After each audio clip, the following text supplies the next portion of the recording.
Greetings ladies and gentlemen, and welcome to today's Reddit series video from the subreddit HFY called Clint Ch.13 Search. Written by some guy named Ted. The link to the original will be down below. And as always, I hope that you enjoy. And if you do, please consider subscribing. When I awoke, I lay on a soft, smooth surface. I opened my eyes and I took in my surroundings. Above me, there was a soft, white expanse as far as the eye could see, and on the sides as well.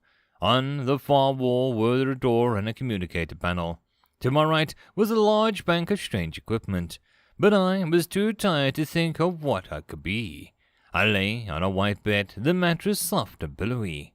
I closed my eyes and luxuriated in the feeling of comfort. I had not felt this since Clint and I had... Clint! I sat up straight, memories rushing back in. I remembered the rockfall, the shard, the plasma cutter. I had cut off his hand. I could still see the smoke curling around itself as it lifted from his burned stump. The stump that I had given him. I could taste the saliva in my mouth and my stomach rolled. I kept it down with effort. My sudden motion must have triggered an alarm of sorts, because the Irian nurse burst into the room with the door swinging behind her. "Are you all right, sir?" she asked, her purple mouth twitching, seeing that I was awake. "My friend Clint, the one I brought you. He was injured where?" I stammered, words tripping over each other as they spilled out of my mouth. "Sir, calm down. Your friend is fine. He made it through the night," she said in a calming tone. I collapsed back against my pillow. He was alive. I let out a breath that I hadn't realized that I'd been holding. I threw back the blankets on top of me and swung my legs over the ledge. The nurse rushed to my side and put a restraining hand on my shoulder. I was so weak that she kept me seated. "I need to see him," I protested. She nodded comfortably. "I'll go get the doctor. Let's see what he says. In the meantime, stay here," she ordered and walked out of the room. I waited a few seconds and then forced myself to my feet. The sudden movement pushed blood to my brain and I swayed, my vision going blank for a moment. I cleared and forced myself to the door. I stood there in a long hallway stretching for hundreds of feet, doors set in the wall every 10 feet. I stumbled down the hall holding onto the wall for support. I didn't know where I was going, but in my weakened, delirious state, I assumed that I would just wander into the right room. I didn't, and I ended up crumpled on the floor, chest heaving and limbs shaking. They found me like that, the nurse and the doctor she brought with her. Gripping me tightly by the underarms, they half led, half dragged me as I made my way back to my room. They set me back down on the bed. "Sir, you've been through a great ordeal. When we found you, you were nearly dead from exhaustion. Your muscles had failed and your heart was on the way out. We stabilized you and you should be fine, but what were you doing to get into that sort of state?" The doctor asked. His voice was gentle, like a breeze, a calming, like the nurse's. I wondered if they practiced that voice. I guess they did. "I carried my friend through half a mile of hell, then flew here at speeds that I couldn't even be healthy," I answered. I was out of breath by the time I finished. That ordeal must have put a great strain on me. The doctor's eyes widened. "You carried him?" "He must have nearly been 3 times your weight. I'm surprised you could even lift him," the doctor said in a voice that said he was shocked. He might have been, but the Cynthian and I were never very good at reading the squid faces. He pulled one of those little sticks with the light and the viewing glass at the end of his pocket and shining it in my eyes, holding my eyelid open with his free hand. I struggled to get up the whole time, but the light pressure on the nurse's hand was too much for my weakened body to overcome. "Listen, Doc, I'm fine," I said, despite the fact that we both knew that I was very far from it. "I just need to know where my friend is. You could point me in the right direction, I'd be grateful." "You're not going anywhere for a while," he said, still looking into my eyes with his light.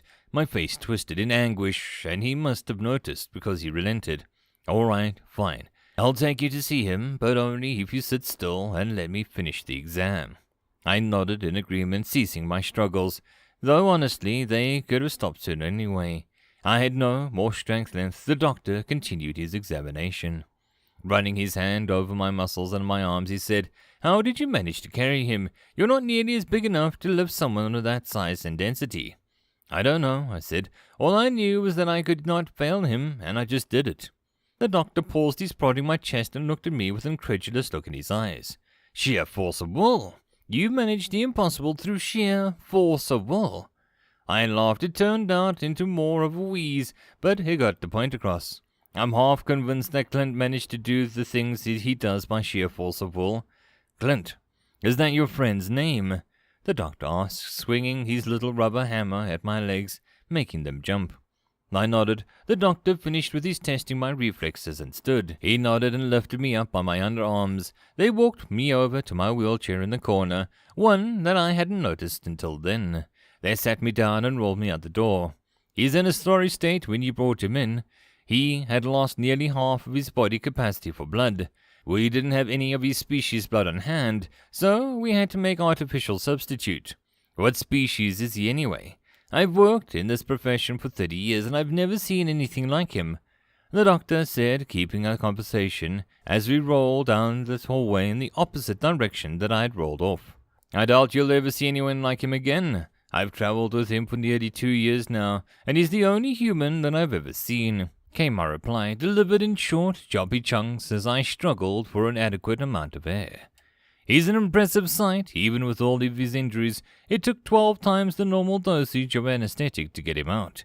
And by all rights, he shouldn't even be alive right now. His body was put through a tremendous trauma. A shot near his lung and his hand. The doctor looked at me, asking silently for an explanation. I gave him one.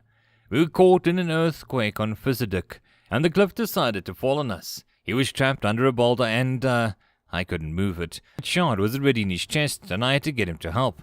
But I couldn't move it, and there was a plasma cutter nearby. I trailed off. The doctor nodded in comfort. You saved his life, he reassured me. He would have died without the medical attention. What you did was necessary. Then why did I feel like I killed him? Clint Stone was no longer whole because I had removed his hand. He wouldn't be able to do things he had before.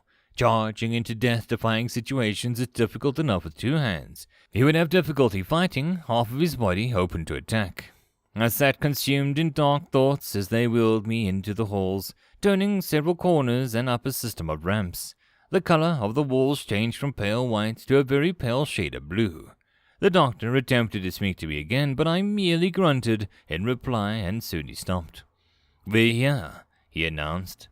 I looked up, and I saw the white door, identical to the rest. He pushed me forward, and the door swung open. In a room identical to mine, but it was much larger bed, lay Clint Stone. His eyes were closed, and several tubes ran from his body into a large bank of machines to his right. Elevated slightly, his head rested on a plump white pillow. His cheeks were rosy color, and I had learned to meant that he was all right. His arms on either side of his body and on top of the white blankets. His right was mottled with black and blue bruises caused by the falling cliff. His left ended abruptly past the elbow, wrapped in stark white bandages. I glanced away quickly. Has he been awake? I asked the doctor, and he shook his head. No, he's been unconscious since you brought him in. It's not dangerous, so we left him in it. We find bodies heal best with rest. Can I stay here until he wakes up? Certainly. We'll leave you here. The red button on the wall is for emergency assistance, and the green one is to call for a nurse. They backed out of the room, and I settled in to wait. Clint was motionless except for a slight rise and fall of his chest. I sat there for a long while, alert for any change, but my eyelids soon dropped, and I slipped into sleep. TEDx! I jerked awake, sitting upright in my chair. Clint looked back at me, his bright green eyes looking at me with concern. What happened? End of chapter. I hope that you enjoyed, and if you did, please consider subscribing. If you wish to support the author, there is a link to the original story, so pop over there and give him your support. If you wish to support this channel, however, there are a few ways to do so.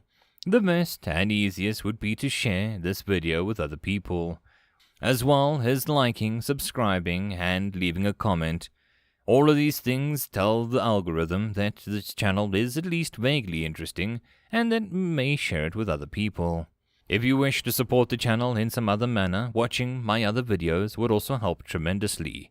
Or, if you really like There is a link down below to leave a tip or to join the Patreon. Any and all support is very much appreciated, and I hope that you all have a good one until the next time, and I'll see you then. Cheers.